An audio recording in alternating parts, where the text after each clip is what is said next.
आदि अनादि काल से जब सृष्टि की रचना हुई, तब देव और दानव, असुर और आर्षि सभी के अपने अपने कर्तव्य और लीलाएं चलती रहीं। हिमालय की गुफाओं में कैलाश नगरी में शिव शंकर अपने अर्धांगिनी पार्वती के साथ सुखपूर्वक निवास कर रहे थे।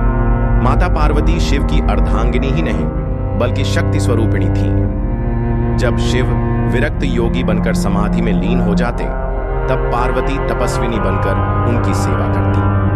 किंतु एक समय ऐसा आया जब माता के मन में मातृत्व की भावना जागृत हुई। वह चाहती थीं कि शिव से उन्हें पुत्र की प्राप्ति हो। देवताओं की लीला भी विचित्र है। उसी समय देवगण शिव के सुख में व्यवधान डालकर उनके द्वार पर जा पहुंचे। उनकी वाणी और उपस्थिति से पार्वती और शिव का वह गुप्त समय भंग हो गया। माता पार्वती को यह अत्यंत अप्रिय लगा।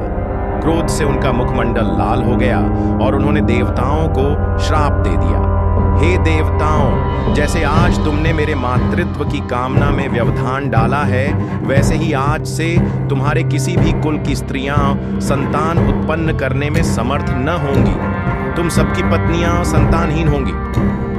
श्राप के पश्चात देवताओं की वंश परंपरा रुक गई।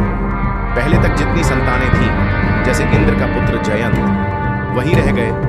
उसके बाद देवताओं की कोई नई संतान नहीं हुई। आज तक देवताओं की यही मर्यादा है कि उनकी संख्या स्थिर है, वे घटते बढ़ते नहीं। श्राप देने के बाद पार्वती का मन उदास हो गया। उन्होंने महादेव से कहा, नाथ, मैं आपकी पत्नी हूं, मैं भी तो मां बनना चाहती हूं। अब देवताओं ने मेरा समय बिगाड़ दिया, बताइए मैं कब मां बनूंगी। महादेव मुस्कुराए और बोले, देवी, तुम्हें मातृत्व प्राप्त होगा, किंतु पहले एक विशेष व्रत करना होगा। उस व्रत में ब्राह्मणों को भोजन कराना और दान देना अनिवार्य होगा। जब व्रत पूर्ण होगा, तभी तुम्हारी गोद भरेगी। पार्वती ने वैसा ही किया।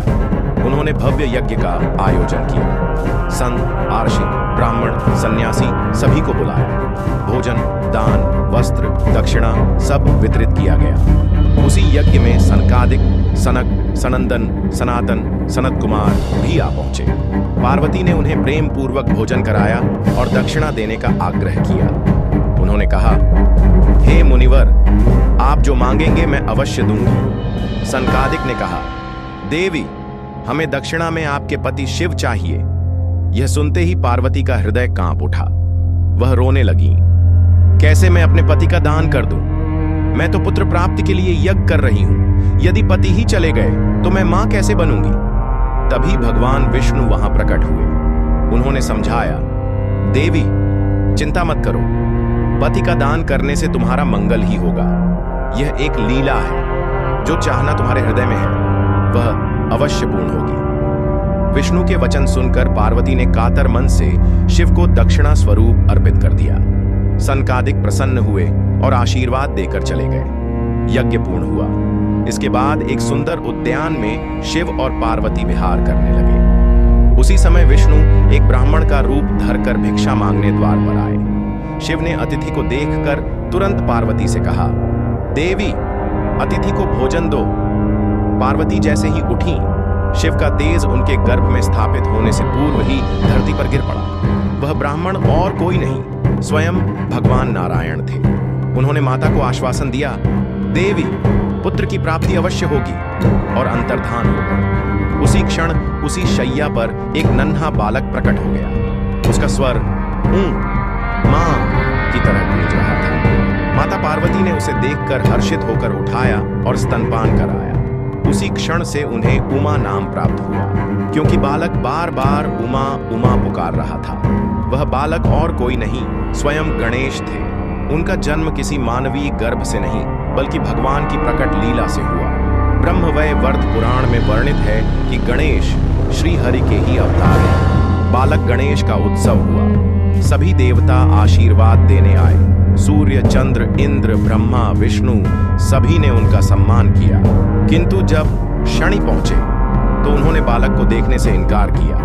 पार्वती ने कहा, तुम आशीर्वाद दो। शनि ने कहा, मेरी दृष्टि अपशकुनकारी है, मैं बालक को देखूंगा तो अनर्थ होगा।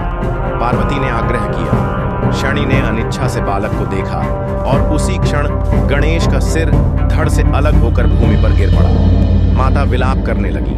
सारा कैलाश शोक से भर गया। शिव भी व्यथित हुए। सभी देवताओं ने उपाय सोचने लगे। विष्णु ने तुरंत अपना सुदर्शन चलाकर उत्तर दिशा की ओर दौड़ लगाई। एक शक्तिशाली हाथी था। उसका सिर काटकर विष्णु ले आए और गणेश के धड़ पर स्थापित कर दिया। प्राण प्रतिष्ठा के साथ गणेश पुनः जीवित हो उठे।